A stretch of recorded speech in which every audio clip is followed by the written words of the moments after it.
Good afternoon everyone at sa aking mga followers po. Ayan, at nanonood po ngayon sa Luzon, Visayas and Mindanao at iba pang bahagi ng ating bansa. Kasama ko po ngayon yung akin pong psychiatrist, si Dr. Nicanor Echavez. Ayan, palakpakan natin sin. Sikat po si Doc Nicanor Echavez since 2020. Marami pong lumapit sa akin sa group po na merong mga anxiety and meron ding kasamang GERD. Ayan, and meron ding panic disorder. Kung kanino sila makakakuha ng reseta na free, at the same time, magkakaroon ng consultation din online na libre kasi nung pandemic hindi sila makalabas. And lagi kong binibigay yung number, of course with Doc Nick's permission, yung number ni Doc Nick. So ang dami na yata nagpapasalamat sa akin na bumabalik na thank you for giving the number of Doc Nick, nabigyan sila ng reseta, nagkaroon pa ng online consultation. So kasama po natin ngayon si Doc Nick. Ayan, let's welcome Doc Nick. So Doc, gaano katagal ka na po sa profession na ito? Okay, mga more than 35 years. Pero ang aking public service nitong huli as local government public servants, no, sa City Health Office of Muntinlupa started 2020. Very timely during the time of pandemic. So tama po si Sir Santi kanina na Luzon, Visayas, Mindanao yung ating natutulungan. Yung ating extent of our services, consultation online. Unfortunately, nung nawala yung lockdown, hindi na sila pwede yung online, lalo na yung mga S2 prescriptions, yes. mga regulated drugs, yung mga clonazepam, yung pambatulog na yun. Bawal na. Kaya Ibig sabihin, Doc, yung ibang mga gamot, hindi na pwedeng through online lang na sinisend. Kailangan meron talaga silang actual na reseta na dala. Ayun. Ayun. Kahit actual, baka lang. Minsan, merong napapabigyan ini-LBC namin. Ang galing. JNT. Ini-LBC mismo yung reseta na, yung physical na Sila naman ang request from all the way from Mindanao, Leyte, Samar. So, yun po yung services. Doc naman, yung sa Muntinlupa naman, ano ba naman po yung extent ng ginagawa nyo ngayon? Kasi sabi nyo kanina noong 2020, kinuha kayo ng Muntinlupa para mag-handle ng kanilang mental health program. Okay. Hango ito sa Mental Health Act of 2018, 11036 Republic Act, no? Na tinugunan ni Mayor Fresnedi. Isa po tayo sa kauna-unahan ng city sa buong Pilipinas pala na nag-implementa talaga ng honest to goodness community-based mental health program. So our patients started 5, 10, sa mga community, during pandemic. Pero ngayon, alam po ba ninyo ngayon, ang aming daily or aming clinic day, which I do it Monday, Wednesday, Friday, maabot po kami ng, nagka-cut off ako ng 60. So ang dami talaga pala, Doc, Monday, no? hindi ako nag-cut off 88 patients. 88 patients ang nag-consult sa inyo na may concern about mental health. Doc, eto ba lahat sila taga Muntinlupa o may mga iba-iba rin from the neighboring cities po sa NCR? Happy to tell you that ang ating CBMH, Community-Based Mental Health Program, knows no political boundaries. We welcome those karating, Las Piñas, Peñas, Parañaque. That's very nice. We welcome them. And then a good 20 to 25% of our 60-70 patients per clinic day coming from iba't ibang lugar. And then, ang kagandahan po ngayon is that we have free medicines because we have MEP program, Medicine Access Program from DOH, and we have local government budgetary allocation for our medicine. So ang ganda, Doc, nang sinabi niyo po na libre na ang consultation, tapos libre na ang assessment dun sa pasyente, at the same time, libre pa yung gamot. Wow! So, ang galing. Ang maganda po diyan, Sir Santi, is that walang appointment. Mag-walk-in ka lang. Yes. Magtsaga ka lang na pumunta ng mas maaga. Mas maaga kasi para alas 9, mas mauna sa pila. Cut off, maka-cut off. So maka-cut off. Ni-encourage na lang namin na, pero ang kagandahan na, halimbawa Monday, na-cut off ka, binibigyan ng priority for the Wednesday. Okay. So mas mapaging priority siya. Doc, without na mention kasi may mga confidentiality yung mga age ranges ngayon, Doc, kasi ang sinasabi nila that the generation ngayon ng mga kabataan, ito yung mga vulnerable sa mental health concern. So basing it from your experience, yung mga nagpapakonsulta, ano yung mga age range nito? Basically, yung grade 10 to 12. Oh, grabe no. Pero as young as grade 6 and 7, 8, yung mga high schools, no? Another group of vulnerable, high-risk vulnerability, young adult, young professionals, lalo na po yung mga nasa health call centers. Sa BPO Yung po yung do. BPO, call center agents, Ah. isa po rin yun. Of course, syempre, yung mga natin lang mga middle age, at saka yung mga, nandun pa rin naman ang issue. Meron din po bang, relationship. ay okay. Meron din po ba, Doc, na medyo once young, ibig sabihin elderly na nagko-consult pa rin po sa inyo about their mental health? Oh yes, Oh. meron tayong mga event sinasabi nilang in the 50s, mga seniors, no? Na matagal na nagsasuffer ng insomnia, and they believe that dala ng katandaan, pero it's not true. Kahit matanda ka na, Walang edad na pinipili ng mental health na Doc na problema. So, I have a 80-year-old patient, Grabe. 75-year-old, na saan ka, nagkakaroon pa rin sila ng ayuda o yung parang tinang sleep pills. Okay.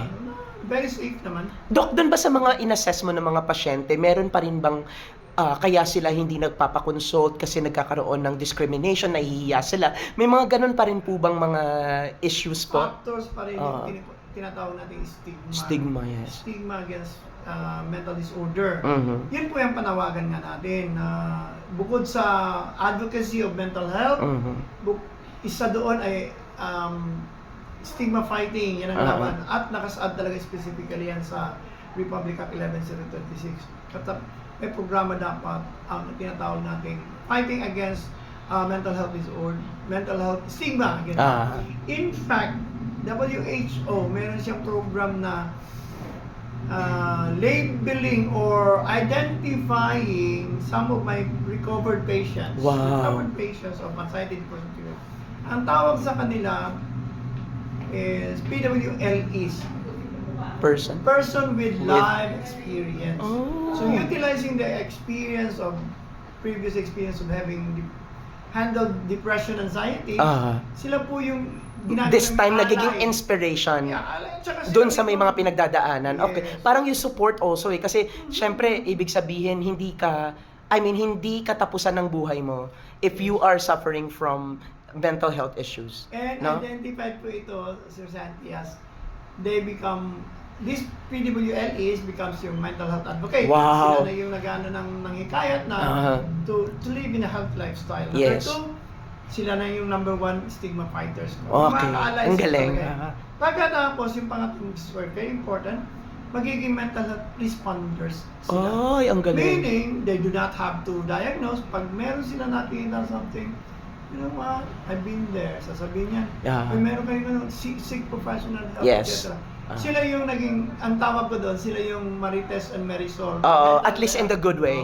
Ayun. Doc, tapos I've also, kasi nagkaroon tayo ng conversation earlier on, na magkakaroon kayo ng collaboration with DAPCO. Ito yes. naman yung ating anti-drug abuse office naman dito sa Muntinlupa. Can you please talk to me about this collaboration po?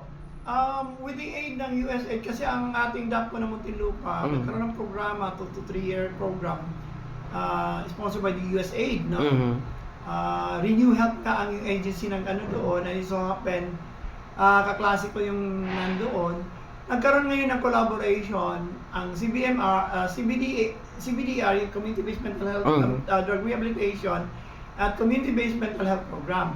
So nagkakaroon kami ng malinaw na referral system, and then capacity building, staff namin, nagkaroon din ng capacity building in terms of seminar training sa mga different tools na kanilang ginagamit in terms of sa mga mild, moderate, PUDs, PWODs ang tawag PWODs, nila, person with who use drugs, person who use drugs. PWODs natin, ano. So, meron tayong tinatawag na approach ngayon, hindi na po yung tinatawag na institutional-based drug rehabilitation. For those mild to moderate, yung tinatawag natin community-based na. Using family, clinics, and then yung group TNPO to undergo this kind of tinatawag nilang training, capacity building in terms of coping, in terms of refusing drugs. Inaano natin sila, parang ini-equip sila. Yan, Music. parang life skills daw din na pina-empower sila. Doc, last na to. Of course, prior to our conversation, you mentioned about what is something that you look forward, di ba? Na magiging programa po ng Muntinlupa when it comes to mental health programs. And, Doc, ibalita mo to. I'm excited dun sa ibabalita mo na Mayor Rufy Biazon is planning, actually parte na sa plano na mag-put up ng 2-story building, and this will be funded by Senator Riza Ontiveros with an initial budget of 25 million. That's really very exciting, 'di ba, dun sa program kasi Senator Riza is one of the authors ng itong mental health principal author pala of this Mental Health Act. And of course, maganda yung support ng ating LGU through the mayor, Rufy Biazon, na magpapatayo talaga ng building para at least meron, 'di ba, may isolation room, meron counseling room, at mabibigyan yung mga pasyente natin na hindi sila nakalagay lang sa iisang lugar.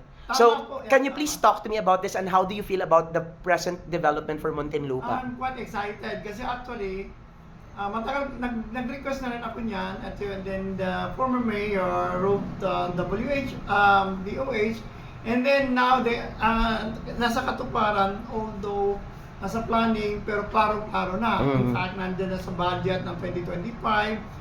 Pero si Senator Riza allocated to support the budget ng allocation ng building. So nabanggit nga kanina, nandun yung mga magandang facilities na yon. And at the same time, hindi lang siya treatment, rehabilitation, may training aspect siya. Wow. Yung meron tayong tinatawag training program. Because right now, may umiikot na kami psychologists, Wow. nurses, at saka dati meron nag-umikot na mga family medicine residency physician. Kasi ang family medicine, meron silang hours of community psychiatry. Okay. Yung ating facility, ginagawa na rin is training. Ang pangalawang good news about the future, or not the future, talagang near future na, Very soon. PhilHealth accreditation. Alright. PhilHealth has already covered. Wow, and that's really a good development kasi dati hindi pa covered ng PhilHealth ang mga mental health. Sana, Doc, in the future, pati yung mga HMO. Kasi as of the moment, hindi pa rin nila kino-cover. Kayo, isa sa mga pwede kayo mag-advocate, mag-ingay tayo na kailangan, dapat ano na, I keep on asking kung paano ba gagawin para mahikayat ang HMO na i-cover na rin nila. Is it by law or advocacy or... Pero pag may isa o dalawa magko-cover niyan, Sunuran na yung iba, yes. PhilHealth will be covered, the problem. Tapos ang ating clinic will be, we are applying now in the process of application sa accreditation ng PhilHealth. At maganda ang PhilHealth na coverage. Sa isang pasyente, pag health center physicians ang nagmamanage sa iyo, yung meaning yung natural nating health center physicians, you're entitled for 8,000 per year. Okay. So Consultation. Pag katulad ko, psychiatrist ang magtitingin, 18,000 ang kanilang coverage for the whole year. Wow. So, good news for the service users. And then at the same time, malaking tulong din sa local government. Okay. Kasi magpapund din yung natin sa programa in terms of support, yung ating mga logistical support. Yes. And pagpapatakbo ng ating tinatawag na wellness center. Yes, wellness center. Wow, so napakaganda for Muntinlupa. We have something to look forward to. And then sa mga neighboring cities din natin na makaka-avail ng mga services na to. Thank you very much, Doc Nick. And Doc Nick is actually a good friend. We started as co-speakers in mga events sa Muntinlupa. And now, since 2019, we have maintained our constant communication with Doc Nick Chavez. So, i-follow niyo po si Doc Nick. Doc Nick, ano nga po yung page niyo na napakadaming followers? By the way, follow niyo po aking Okidoki Chavez Wellness through Mindfulness. Ayan! Mindfulness. 24,000 na ngayon yan. 24,000? So, 34,000. 34,000. So, padamihin niyo pa. Keep on following Doc Nick Chavez. Mabuhay po kayo, Doc Nick, sa mga ginagawa niyo para sa bayan. Salamat sa bisita and salamat sa pakinig. Bye-bye. Thank you. Okay.